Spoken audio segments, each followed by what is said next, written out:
네, 사이언스24의 요일별 특화 프로그램 특허 앤 이슈 코너입니다. 오늘은 한국지식재산전략원 박현철 변리사와 함께 생활 속의 흥미로운 발명과 특허에 대해서 알아보도록 하겠습니다. 안녕하십니까? 안녕하십니까? 네, 오늘 소개해 주실 발명품은 어떤 건가요? 예, 오늘 소개해드릴 발명품은 휴대폰에 관련된 건데 최근 그 메탈 케이스를 가진 휴대폰을 텔레비 CF에서 보신 소비자분들이 많이 계실 겁니다. 네. 과거에는 플라스틱으로 표면을 만들었던 그 휴대폰들이 최근 금속 소재 기술의 발전으로 인해서 금속 디자인으로 그 활용을 더하고 있습니다. 그래서 오늘은 휴대폰의 그 표면 케이스로 사용되는 금속 소재 특허 기술에 대해서 살펴볼까 합니다. 네, 좀 휴대폰 기술이 최근 비약적으로 발전하면서 기술적인 부분뿐만 아니라 이 디자인 부분에서도 네. 구매자들의 그 소비 욕구를 만족을 많이 시켜주고 있거든요. 네. 최근 이러한 금속재로 디자인을 구현한 제품들이 출시되는 어떤 배경이 있을까요? 네. 종전까지만 해도 휴대폰이나 기타 전자제품 케이스는 성형이 용이하고 표면 착색이 문제가 없는 플라스틱류가 많이 사용되었습니다. 네. 근데 최근 알루미늄 합금 기술이 발전하면서 금속의 표면 광택과 강도를 이용해서 좀 더 고급스러운 이미지를 주는 방향으로 진화하는 것 같습니다. 네, 구체적으로 이 알루미늄 합금에 어떤 기술들이 발명되어 응용되는 건지 궁금합니다. 네. 가장 큰 발명 기술은 금속 표면에 착색을 하는 기술의 발전을 할 수 있죠. 과거에는 금속 표면에 착색하기 위해서는 주로 도금법이 사용되었는데 네. 아시다시피 도금법은 표면이 강하게 긁힐 경우에 착색이 쉽게 벗겨지기 때문에 고급 제품에는 사용할 수 없었습니다. 네. 하지만 최근 증착 공정 등 반도체 공정에 사용되던 다양한 공법이 이 분야에 응용됨으로써 표면 착색층이 매우 단단히 금속 표면에 증착되어 벗겨짐에 대한 염려가 없는 제품을 만들 수 있게 되었는데요. 구체적으로 이 기술은 알루미늄 합금을 휴대폰 케이스 형태로 절삭 가공해서 만든 다음에 케이스 전체를 증착 챔버에 넣고 색깔 내는 표면층을 진공 증착하여 만들게 되는 공정입니다. 네, 그런데 그 증착된 층인 도금층하고 달리 금속 표면과의 화학적 결합이 매우 단단하기 때문에 흠이 나거나 해도 쉽게 벗겨지지 않는 그런 특질을 갖고 있죠. 네, 그런데 말씀을 좀 들어보니까 왠지 좀 복잡해 보이는 것이 단가가 올라가는 좀 부작용이 있지 않을까 싶은데요. 네. 좀 가격이 많이 올라가는 거 아닌가요?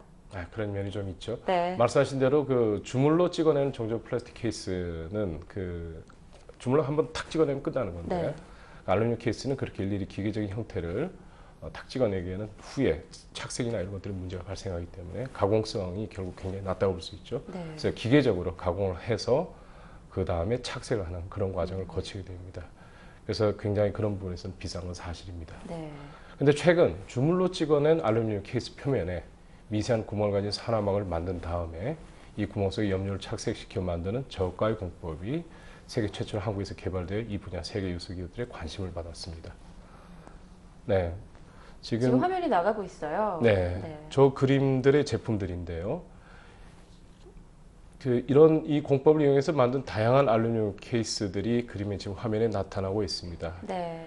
일종의 종전과는 달리 주물로 찍어낸 복잡한 형상을 가진 알루미늄 케이스도 표면경과 매우 향상된 착색층이 간단히 만들어지는 것이죠. 네, 제품이 정말 아름답고요. 알루미늄이라고는 생각되지 않는 그런 패턴을 가진 신기한 모형들도 있네요. 이런 기술이 한국에서 최초로 개발됐다니 정말 뿌듯합니다. 네. 그럼 관련된 알루미늄 합금 기술의 출원 동향은 어떻습니까? 네, 전 세계적으로 작년도까지 약 1,300여 건의 기술이 출원되었고 네. 특히 상당수 기술들은 2000년 초반대에 개발된 것이 많아서 비교적 최신 기술에 가깝다고 할 수 있겠습니다. 이 분야에서는 일본 기업들의 출원 건수가 월등히 많습니다. 그리고 미국은 알코아 등 일부 대기업만이 꾸준히 출원 경향을 보이고 있으며 한국 기업들은 2008년 이후부터 출원이 활발해지고 있는데요. 아직 이 분야에서는 일본 기업들의 경쟁이 우수하다는 점과 한국 기업들이 비교적 최근에 활발한 연구 활동을 시작했다는 것을 시사하는 것으로 보입니다. 네, 그럼 관련된 시장 전망과 우리 기업들의 대처 방안에 대해서 좀 설명을 해주시죠. 네, 전통적으로 합금 등 중화학 산업에 있어서 지금까지는 특허 분야가 별로 없었습니다. 네. 이 분야의 기업들 특성이 특허 분야에 익숙하지도 않고 또 워낙 오래된 분야라 원천 기술들의 수명이 다해서 그렇다고 할 수 있죠. 하지만 최근 특허 분야이 많은 전자산업 분야에서 기능성 합금 소재들이 사용되기 시작하면서 전사산업 분야가 합금 시장의 새로운 수요처로 떠오르고 있습니다. 따라서 향후에 전자재료로 사용되는 등의 기능성 합금 분야도 그만큼 특허 분야이 많아질 여지가 생겼다고 할 수 있는데요. 우리 기업들의 핵심 기술 개발은 물론이고 그에 걸맞는 강한 특허 창출 노력이 반드시 필요한 상황입니다.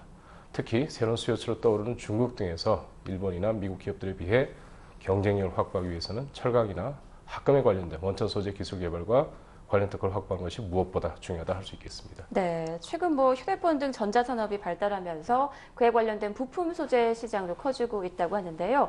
앞으로는 전자제품에 사용되는 철강 및 합금 재료 산업이 국내 기업의 신성장 동력이 좀 될 수 있었으면 좋겠네요. 네, 그럼 여기서 잠깐 이번 주에 어떤 특허 뉴스가 있는지 살펴보고 계속 이야기 이어가도록 하겠습니다.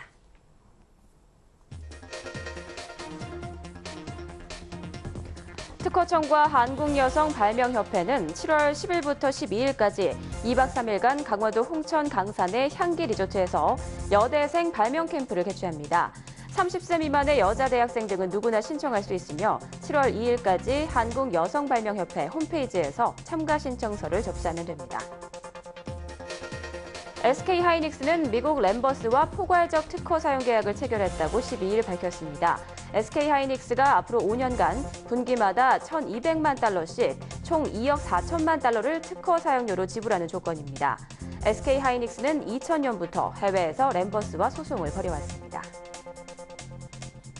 특허청 자료에 따르면 2008년부터 2012년까지 LED 형광체 분야에 총 2,479만 5건의 출원이 있었고 이 중 내국인 출원이 1,522건으로 61.4%, 또 외국인 출원이 957건으로 38.4%를 차지하는 것으로 나타났으며 외국인의 출원은 최근 들어 감소하는 추세로 나타났다고 합니다.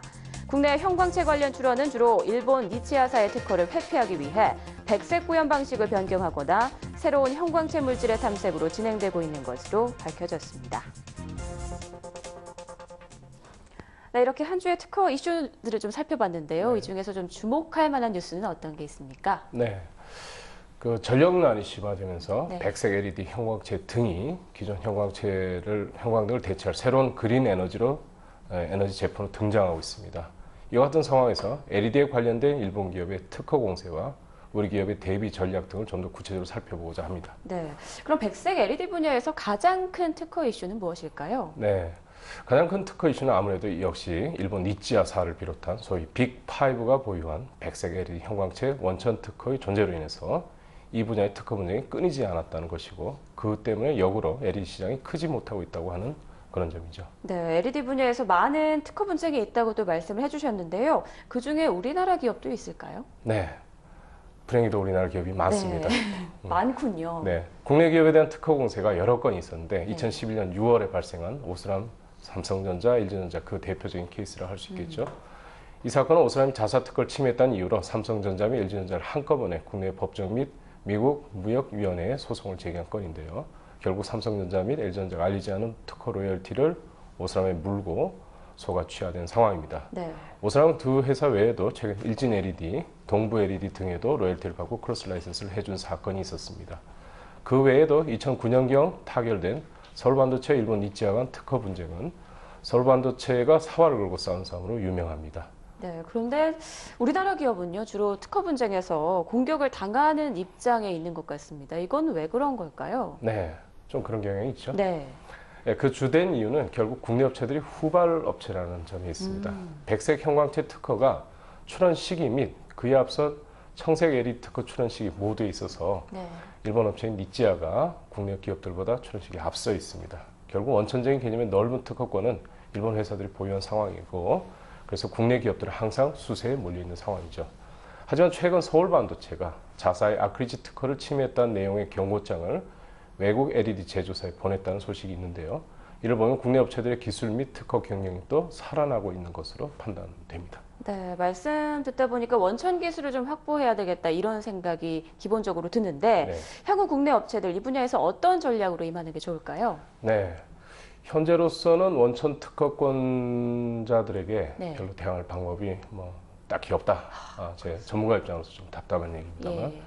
근데 다행히 원천 특허 중에서 가장 강력한 니체의 백색 LED 특허가 2017년 7월에 그 수명을 다할 예정입니다. 네. 가장 강한 기업에 가장 강한 특허가 곧 수명을 다하니 비록 그거보다 좀 약한 특허가 좀 살아있다 하더라도 그때까지 조금 조심스럽게 국내 업체들이 비즈니스를 운영하면 현명하게 향후에 대처할 수 있지 않을까 네. 싶습니다.